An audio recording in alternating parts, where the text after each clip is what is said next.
नमस्कार दोस्तों, आज मैं समान विज्ञान के कुछ महत्वपूर्ण प्रश्न को डिस्कस करूंगा।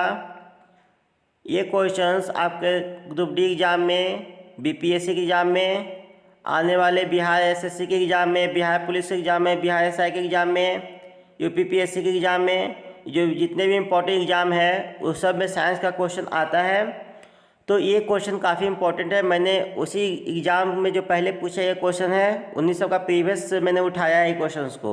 तो आप वीडियो में बने रहें। तो चलिए हम शुरू करते हैं। जंग लगने पर लोहे के भार पर क्या प्रभाव पड़ता है? लोहे का भार बढ़ जाता है। मूत्राशयों से आने वाली गंध का मुख्य कारण क्या है? मूत्र में अमोनिया की उपस्थिति के कारण। कार्बन नैनो ट्यूब्स का आविष्कार किसने किया था? आइजीमोन ने।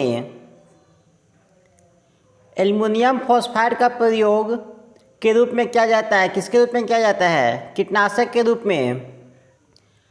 भारत में जल विलवणीकरण संयंत्र कहाँ स्थित है? लक्षद्वीप में। धूम्र पर्दे जिनका प्रयोग युद्ध में छिपने एवं शत्रु को धोखा देने के लिए किया जाता है, किस पदार्थ के बने होते हैं?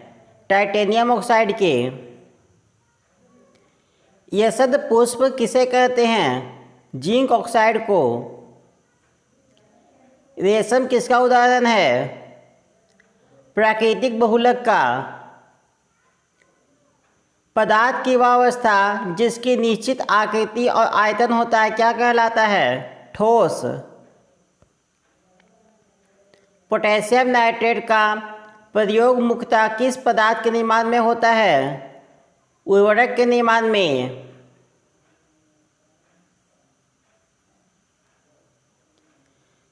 सूर्य का निर्माण मुख्यतः किस तत्व से हुआ है? हाइड्रोजन से। साबुन बनने में किस पदार्थ का प्रयोग किया जाता है? साबुन बनाने में वनस्पति तेल का प्रयोग किया जाता है।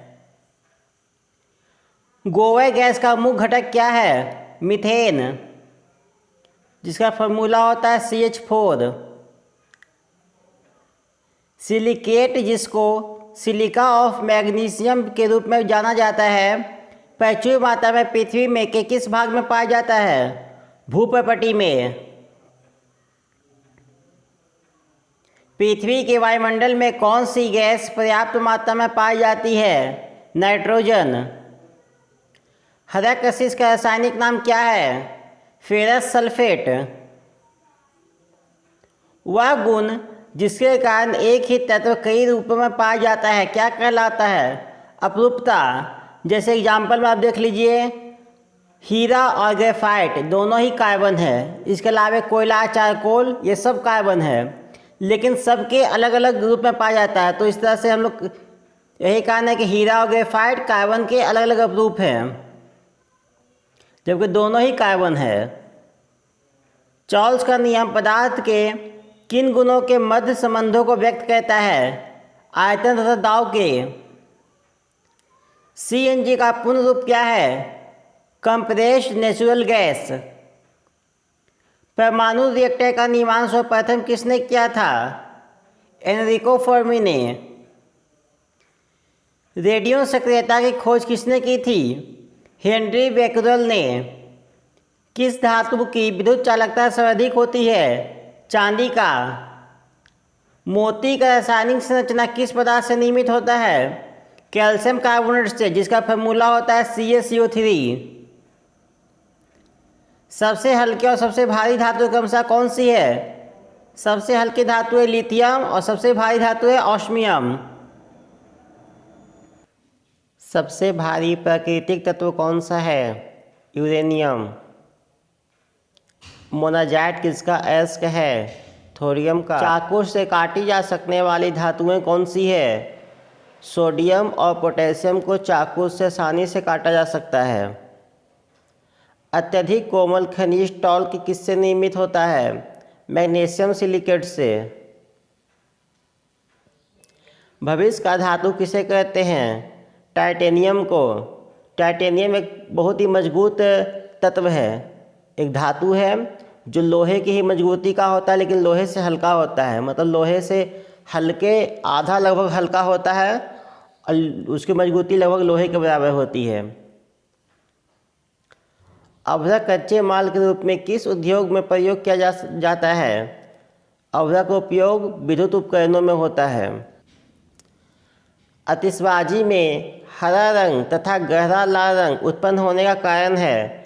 तो हरा रंग उत्पन्न होता है बेरियम के कारण और लाल रंग उत्पन्न होता है स्ट्रोंशियम के कारण। तो ध्यान रखिएगा, ये क्वेश्चन कई बार आए एग्जाम में। हरा रंग बेरियम के कारण और लाल रंग स्ट्रोंशियम के कारण। सिनेबाय किसका अयस्क है? सिनेबाय पारा का, जिसे हम लोग मरकरी, और उसका जो परमाणु संकेत है Hg है, तो मरकरी का अयस्क है।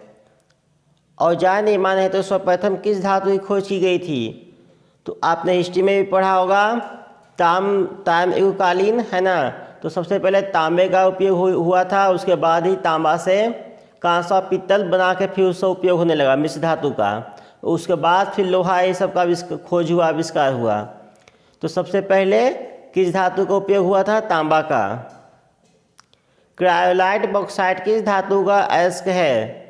क्रायोलाइट और बॉक्साइट दो अलग अलग अयस्क है और दोनों एल्युमिनियम का मुख्य अयस्क है। अयस्कों से धातु के निष्कर्षण का विज्ञान क्या कहलाता है? जिसे लोग बोलते हैं धातु कर्म। साधारण तापमापी यंत्रों में पारे का प्रयोग क्यों किया जाता है? क्योंकि पारा का ऊष्मीय प्रसार गुणांक उच्च होता है, मतलब पारा है जो ऊष्मा के प्रति काफ़ी सेंसिटिव होता है। सोडियम की अत्यधिक क्रियाशीलता के कारण इसे किस पदार्थ में रखा जाता है? तो सोडियम को हम लोग संरक्षित रखने के लिए केरोसिन तेल में रखते हैं। क्यों? क्योंकि अगर वो खुले हवा में रहेगा तो खुले हवा में जो जलवाष्प है उससे वो रिएक्शन कर लेता है, ठीक है। और पानी में भी उसे डालने पे वो पानी से बहुत तेज रिएक्शन करता है। तो खुले हवा में भी जलने लगता है और पानी में तो जलता है, पानी में तो विस्फोट करता है। तो इसलिए हम लोग उसको संरक्षित रखने के लिए केरोसिन में रखते हैं, क्योंकि केरोसिन में वो किसी भी तरह का रिएक्शन नहीं करता है। शुद्ध सोना कितने कैरेट का होता है? तो शुद्ध सोना 24 कैरेट का, 24 कैरेट का होता है। और ज़्यादातर शुद्ध सोने से आभूषण नहीं बनाए जाते हैं, ठीक है, क्योंकि शुद्ध सोना काफ़ी मुलायम होता है जो सोना हम आभूषण के लिए यूज करते हैं उसके मुकाबले। तो इसलिए हम लोग आभूषण बनाने वाले सोने में कुछ मिलाकर, तांबा या कुछ और मिलाकर उसमें हम लोग उसे थोड़ा सा उसका कैरेट को घटा देते हैं। उसके बाद उसका हम लोग ये बनाते हैं, आभूषण बनाते हैं। सोडियम को जल में डालने पर कौन सी गैस मुक्त होती है? सोडियम को जल में डालने पर हाइड्रोजन गैस मुक्त होता है। द्रवित सोडियम का उपयोग नाभिकीय भट्टियों में शीतलक रूप में होता है। बारूद का निर्माण करने में किस रसायन का प्रयोग होता है? पोटेशियम नाइट्रेट का। वह कौन सी धातु है जो अपने ही ऑक्साइड के प्रयोग से सुरक्षित हो जाती है? तो देखिए, एल्युमिनियम जो होता है, आप देखते होंगे एल्युमिनियम जब काफ़ी दिन तक खुले में रखा जाता है तो उसके ऊपर एक भूरे रंग का एक लेयर बन जाता है, ठीक है। तो एल्युमिनियम का ही ऑक्साइड का लेयर होता है जो ऑक्सीजन से, हवा का ऑक्सीजन से रिएक्शन करके बना लेता है। और वही जो लेयर है एल्युमिनियम को और ज़्यादा संक्षारित होने से बचा लेता है। मतलब एक वो हवा के ऑक्सीजन के साथ एक रिएक्शन करके ऑक्साइड बनाता है, एल्युमिनियम का ऑक्साइड, और फिर वही एल्युमिनियम का ऑक्साइड फिर बाकी एल्युमिनियम को संरक्षण प्रदान करते हैं। इस्पात के जंग संरक्षण या प्रतिरोध गुण को बढ़ाने के लिए उसमें क्या मिलाया जाता है? तो क्रोमियम मिलाने से इस्पात में जंग संरक्षण गुण बढ़ जाता है। मानव शरीर में कॉपर की अधिकता से कौन सा रोग होता है? मानव शरीर में कॉपर की अधिकता से विल्सन रोग होता है। फोटो इलेक्ट्रिक सेल में किस धातु का उपयोग होता है? सेलेनियम। कौन सा तत्व स्वतंत्र अवस्था में पाया जाता है? सल्फर। धातु में सर्वाधिक हीन चालक कौन सा धातु है?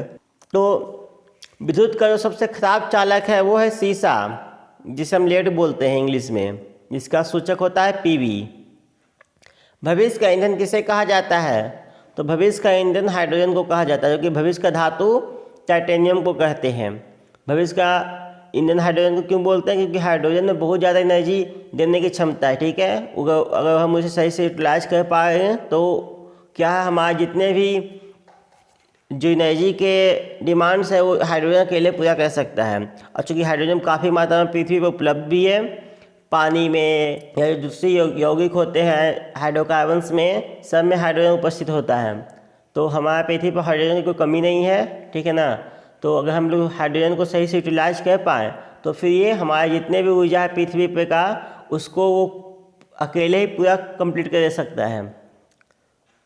प्याज की कड़वाहट का क्या कारण है? प्याज में सल्फर की यौगिक की उपस्थिति के कारण प्याज में कड़वाहट होता है। यूरेनियम का मुख्य अयस्क क्या है? Pitch blade. याद रखिएगा, यूरेनियम का मुख्य अयस्क है पिच ब्लेड। ये एग्जाम में कई बार ये पूछे गए हैं क्वेश्चन। सल्ट क्रिया में पट्टियों के रूप में किस रासायनिक पदार्थ का प्रयोग किया जाता है? कैल्शियम सल्फेट का। सबसे कठोर धातु कौन सी है? प्लेटिनम। प्लेटिनम भी मुख्यतः आभूषण बनाने के लिए आजकल उपयोग में आता है। वह जो कि वाइट रंग का होता है, दिखने में थोड़ा चांदी जैसा लगता है। जैसे सोने पीले रंग का होता है, दिखने में वो अलग ही है, ठीक है। लेकिन प्लेटिनियम दिखने में चांदी जैसा लगता है, चूँकि चांदी भी वाइट होता है और उसके आभूषण भी वाइट ही होते हैं। वर्जन प्रायः किन अयस्कों का किया जाता है? तो वर्जन एक विधि है जो अयस्क होते हैं उसे शुद्ध करके धातु बनाने की, ठीक है। तो वर्जन मुख्यतः सल्फाइड अयस्क और ऑक्साइड अयस्कों का किया जाता है। मानिक और नीलम रासायनिक रूप से क्या होता है? मानिक और नीलम रासायनिक रूप से एल्युमिनियम ऑक्साइड होता है। ऑक्टेन संख्या के लिए किस यौगिक का मान न्यूनतम होता है? एन हेप्टेन का। धातु की शुद्धता का निर्धारण किसकी सहायता से किया जा सकता है? आर्किमिडीज के सिद्धांत से धातु की शुद्धता का निर्धारण किया जाता है।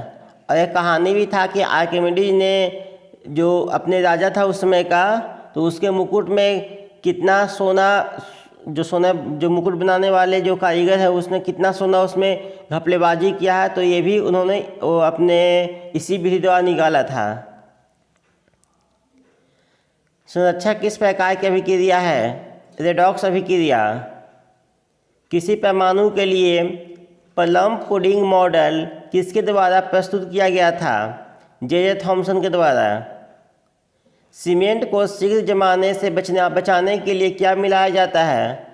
तो जिप्सम मिला के हम लोग सीमेंट को जल्दी जमने से बचा लेते हैं, ठीक है। उससे क्या होता है कि जो भी हम निर्माण कहते हैं वो काफ़ी मजबूत होता है। क्योंकि सीमेंट बहुत जल्दी जम जाएगा तो फिर वो उस तरह से मजबूती नहीं दे पाएगा, इसलिए हम लोग उसके जमने के रफ्तार को थोड़ा धीमा करने के लिए उसमें जिप्सम मिलाते हैं। सबसे प्रभावी पीड़कनाशी कौन सा है? ऑर्गेनोफॉस्फेट। दर्द निवारक मरहम आयोडेक्स में किस रसायन की गंध आती है? तो आप लोगों ने सबने आयोडेक्स का यूज किया होगा कभी ना कभी, या देखा जरूर होगा किसी न किसी को यूज करते हुए, आप या टीवी में उसका ऐड। तो इसमें जो रासायनिक का जो गंध आता है वो होता है मिथाइल सैलिसिलेट का। और कई लोगों का तो उसका धमक भी बहुत पसंद होता है। साबुन का उपयोग किस प्रकार के जल में करना चाहिए? तो साबुन मुख्यतः आपको सॉफ्ट वाटर में, मृदु जल में अच्छा काम करता है, वो हार्ड वाटर में अच्छा काम नहीं करता है, ठीक है। अगर हार्ड वाटर में आपको कपड़े साफ करने हैं तो फिर आपको सर्फ का यूज करना पड़ेगा, जो अपमार्जक जिसे हम लोग कहते हैं। ओजोन परत का क्षरण किस गैस के कारण हो रहा है? तो ओजोन परत का क्षरण CFC क्लोरोफ्लोरोकार्बन गैस के कारण हो रहा है। और ये क्लोरोफ्लोरोकार्बन गैस कहाँ से उत्पन्न होता है? तो हम लोग जो फ्रिज चलाते हैं या हम लोग जो घर में AC चलाते हैं, तो इन सब चीज़ों से CFC गैस बनता है। सीमेंट फैक्ट्री में काम करने वाले मजदूरों को कौन सा बीमारी होने का जोखिम होता है? तो उन्हें साइटोसिलिकोसिस नामक बीमारी होने का ज़्यादा जोखिम होता है। किस उत्पाद में साबुन रहित साबुन, किस उत्पाद को साबुन रहित साबुन कहा जाता है? अपमार्जक को। देखिए इसी का मैं बात कर रहा था, डिटर्जेंट का। तो अपमार्जक को हम लोग कठोर जल में भी यूज कर सकते हैं, वो कठोर जल में भी अच्छा सफाई कर सकता है अपमार्जक, जबकि साबुन कठोर जल में अच्छा सफाई नहीं करता है, वो सॉफ्ट जल में या मृदु जल में ही ठीक सफाई कर पाता है। रेलवे पटरियों को जोड़ने के लिए प्रयुक्त होने वाली अभिक्रिया में कौन सा अवकारक शामिल होता है? उसमें एल्युमिनियम का प्रयोग होता है। समान उर्वरक में कौन से 3 प्रमुख तत्व होते हैं? तो समानता उर्वरक में नाइट्रोजन, पोटेशियम और फास्फोरस यही होता है। मुख्य रूप से इन्हीं पे हम जोर दिया जाता है, किसान जोर देते हैं। लेकिन हाँ, कई बार फिर कुछ और जो सूक्ष्म तत्व की कमी हो जाती है तो फिर उसके लिए फिर किसान अलग से कुछ स्पेशल उर्वरक आते हैं तो उसका उपयोग करता है। लेकिन मुख्यतः नाइट्रोजन, पोटेशियम और फास्फोरस का ही वो लोग यूज करता है। उर्वरकों के रूप में कौन से कैल्शियम लवण प्रयोग किए जाते हैं? Calcium sulphate. श्वेत फास्फोरस अंधेरे में किस कारण से प्रकाशित होता है? मंद ऑक्सीकरण के कारण। तो दोस्तों इस वीडियो में ही तक। तो अगर आपको ये वीडियो पसंद आए तो वीडियो को लाइक करें, हमारे चैनल स्टडी विथ नौकरी वाला को सब्सक्राइब करें। वीडियो देखने के लिए आपका धन्यवाद। जय हिंद, जय भारत।